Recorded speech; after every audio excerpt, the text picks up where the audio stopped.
Assalamualaikum warahmatullahi wabarakatuh. Nah, perkenalkan nama saya Putri. Saya di sini ingin berbicara tentang hal yang mungkin sebagian orang itu malas ngobrolinnya ya. Tapi selalu ada tiap hari di sekitar kita, yaitu tentang sampah. Ya. Jadi ngomong-ngomong soal sampah, di Bandung ini lagi ada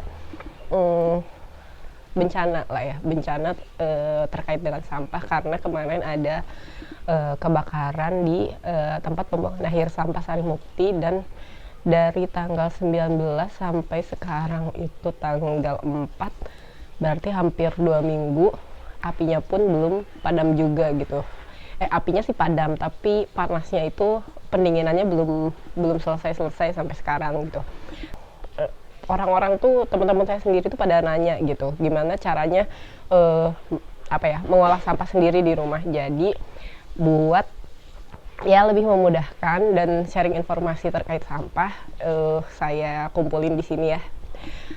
Sebelumnya disclaimer dulu nih, kalau ngomongin sampah, yang pertama harus diingat itu adalah tentang hierarki sampah. Hierarki sampah itu yang pertama itu preventif gitu. Jadi upaya-upaya kita buat menghindari adanya mengeluarkan sampah gitu dari diri kita.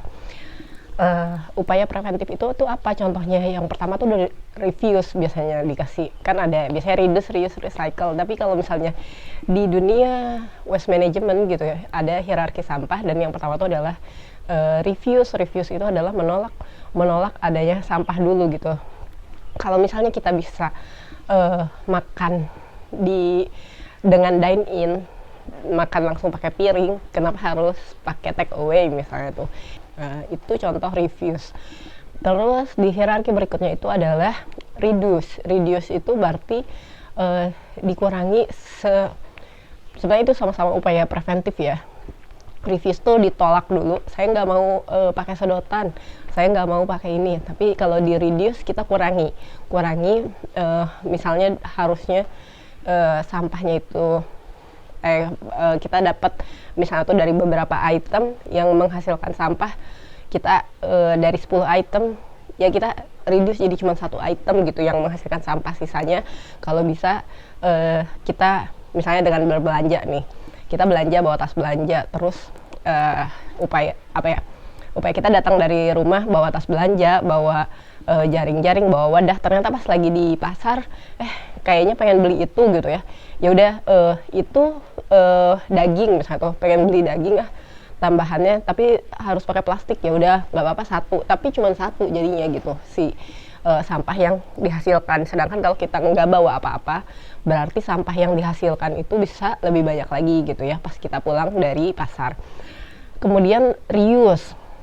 Konsep berikutnya itu adalah reuse. Reuse itu adalah mengulang ulang kembali itu kayak tadi misalnya tuh Tupperware atau wadah makan yang bisa digunakan beberapa kali itu lebih baik. Jadi kalau ditanya kresek atau tas belanja, ya kita pilih tas belanja karena itu bisa digunakan kembali dan punya umur yang lebih lama gitu. Kalau kresek mungkin satu kali kotor kita buang, kalau enggak ya bisa lebih, mungkin 5 kali tapi kita buang. Nah sedangkan tas belanja itu bisa 100 kali pakai, 200 kali pakai juga masih aman-aman aja, belum jadi sampah gitu.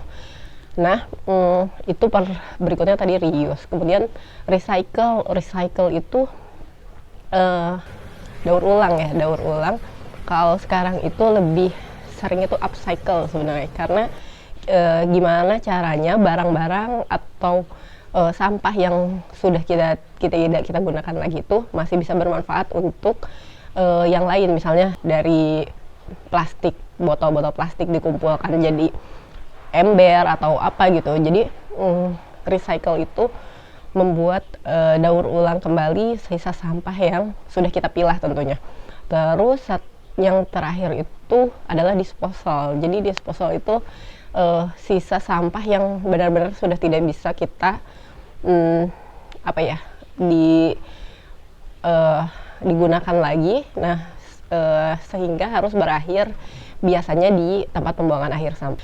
Hal yang udah terakhir banget kita sisakan gitu sampah itu. Dan apabila kita dari awal sudah melakukan penolakan terhadap sampah, tidak menggunakan ulang kembali barang yang digunakan ulang gitu, kemudian kalau misalnya ternyata harus menggunakan barang yang menghasilkan sampah, ternyata sampahnya bisa di-recycle atau dikompos, kemudian mentok-mentok banget ya harus dibuang ke tempat sampah, tempat pembuangan akhir sampah. Nah itu tuh harus sangat sedikit, karena emang penggunaannya itu menghasilkan sampahnya itu, kalau misalnya kita melakukan hierarki sampah ini pasti bakalan sedikit gitu, itu otomatis gitu. Jadi kita bakalan mulai belajar nih ya cara melakukan, sekarang kita mulai dari pemilahan deh ya.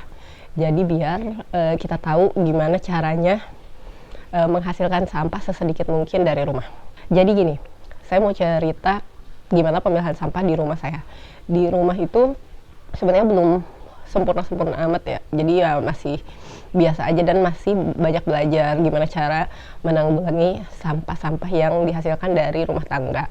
Tapi yang paling harus digarisbawahi adalah yang paling penting, peran utama dari melakukan ini adalah kerjasama di rumah gitu. Jadi kalau misalnya di rumah itu kita bisa saling mengerti antara satu anggota lain keluarganya yang ada tinggal di rumah itu, insya Allah bisa lebih mudah gitu memilah sampah itu, karena kita tahu prioritas pertama itu adalah tidak menghasilkan banyak sampah dulu gitu. Itu kan kayak kesepakatan gitu ya, kesepakatan penghuni rumah itu. Kalau misalnya kita mau jajan, mau beli sarapan atau apa, bawa misting, bawa rantang atau apa gitu, atau enggak mau beli pulang itu ke rumah menghasilkan sampah yang sedikit gitu. Terus kalau misalnya udah sepakat nih, kita udah tahu kalau misalnya jangan terlalu banyak membawa sampah ke rumah gitu. Kita fokusin dulu setiap sampah yang berpotensi itu disebutnya sampah organik, kita pisahin dulu, jangan disatuin. Kalau dari saya sendiri sih memisahkan sampah organik juga ada beberapa hal. Jadi misalnya sampah yang sisa makanan, terus sampah produk turunan susu, sampah daun-daunan kering, terus sampah cakang telur, terus ada juga kalau saya sampah dari ampas kopi, dari bikin espresso kayak gitu, itu saya pisahkan sendiri gitu. Tapi juga sampah dari tulang-tulang atau duri makanan-makanan gitu, itu juga dipisahkan. Tapi kalau misalnya mau yang mudah ya sudah, pokoknya pisahin dulu. Sampah yang tadi itu masuk ke kategori organik semua gitu ya. Nah, sisanya apa? Sisanya adalah sampah anorganik dan sampah B3 gitu. Sampah anorganik itu contohnya apa aja? Ada, bisa jadi kaleng-kaleng bekas, botol-botol bekas, terus kardus, kertas, terus duplek, ada juga Tetra Pak. Abis itu ada juga sampah-sampah kayak botol plastik, gelas plastik, terus ada juga plastik nikel mungkin, atau kresek, sedotan, dan lain-lain. Itu sampah yang sebenarnya masih bisa didaur ulang dan masuk ke bank sampah gitu. Syaratnya apa? Syarat masuk bank sampah itu adalah bersih sebenarnya. Jadi kalau misalnya gimana caranya nih, kalau kita dapat makanan ternyata harus kayak nasi box gitu, terus ya kita langsung keluarin dulu tuh, misalnya kalau ada nasi box, ada mikanya, kita keluarin dulu mikanya biar si duplek boxnya itu masih bersih gitu. Tapi kalau misalnya ternyata kotor, ya kita lap-lap sedikit aja, terus dikumpulin di satu tempat gitu semuanya. Intinya memisahkan sampah itu sebenarnya gampang-gampang susah, dan yang penting kita mau belajar dan tahu apa manfaat selanjutnya gitu kalau kita melakukan pemilahan sampah ini gitu. Kalau misalnya kita udah tahu nih manfaat dari apa yang kita lakukan, kita bakalan semakin bersemangat. Minimal misalnya gini nih, saya mau cerita yang tadi tentang TPA Sarimukti yang terbakar.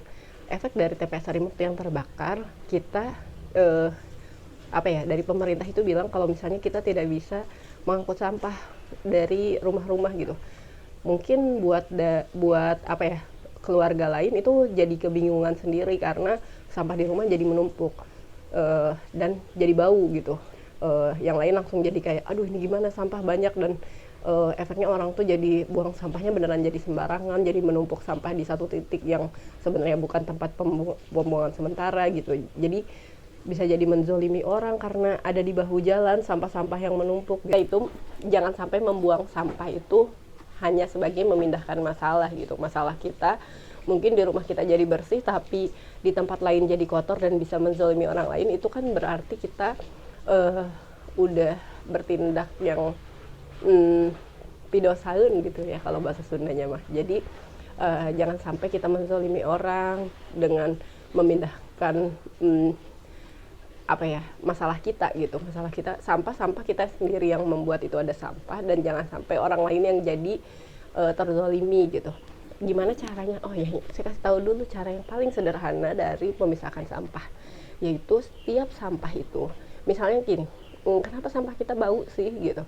Sampah bau itu karena ada sampah organik, misalnya sisa-sisa makanan yang terperangkap di satu plastik misalnya tuh, terus di plastiknya ditaliin, terus kita buang, dan itu tuh membusuk jadi belatung dan itu jadi bau gitu. Nah sedangkan kalau misalnya kita makan, usahakin yang pertama kita kan makan nggak boleh mubazir, jadi habiskan makanan. Kalau misalnya ternyata tidak habis, sisa makanannya masukkan ke wadah kompos gitu. Wadah kompos kita kumpulkan di situ. Nah plastik yang sisanya itu kita kalau bisa dibersihkan dulu, dibilas sedikit biar tidak menghasilkan bau. Kalau bisa dikeringkan dulu itu lebih bagus gitu. Jadi meskipun kita mengeluarkan sampah, tapi sampahnya itu kita bersihkan dulu sebelum dibuang, itu bisa sangat membuat umur kita membuang sampah ke TPA itu lebih lama gitu durasinya, karena orang jadi kita pas kita membuang sampah itu pertama jadi nggak bau, terus bisa kita tekan-tekan sampai udah banyak baru kita buang gitu. Sedang kalau misalnya sampah-sampah yang lainnya udah kita kompos sendiri di rumah. Jadi karena kalau misalnya kita satuin itu semua sampahnya, apalagi di dalam satu kresek ada sampah organiknya, ada botol yang masih ada airnya, aduh itu sangat membuat volume sampahnya itu penuh, padahal sebenarnya itu tuh sampahnya sedikit kalau misalnya kita pilah dulu gitu. Jadi ya mulailah pertama minum, habiskan. Kalau misalnya ternyata ada kita minum dalam botol air mineral atau gelas air mineral, habiskan minumnya, atau sedekahkan pada tanaman atau gimana. Pokoknya nggak boleh sampahnya itu jadi berakhir di TPA gitu. Itu pikirannya itu aja dulu. Sekarang kita akhiri dulu obrolan kita tentang episode pertama ngomongin sampah. Semoga bermanfaat. Wassalamualaikum warahmatullahi wabarakatuh.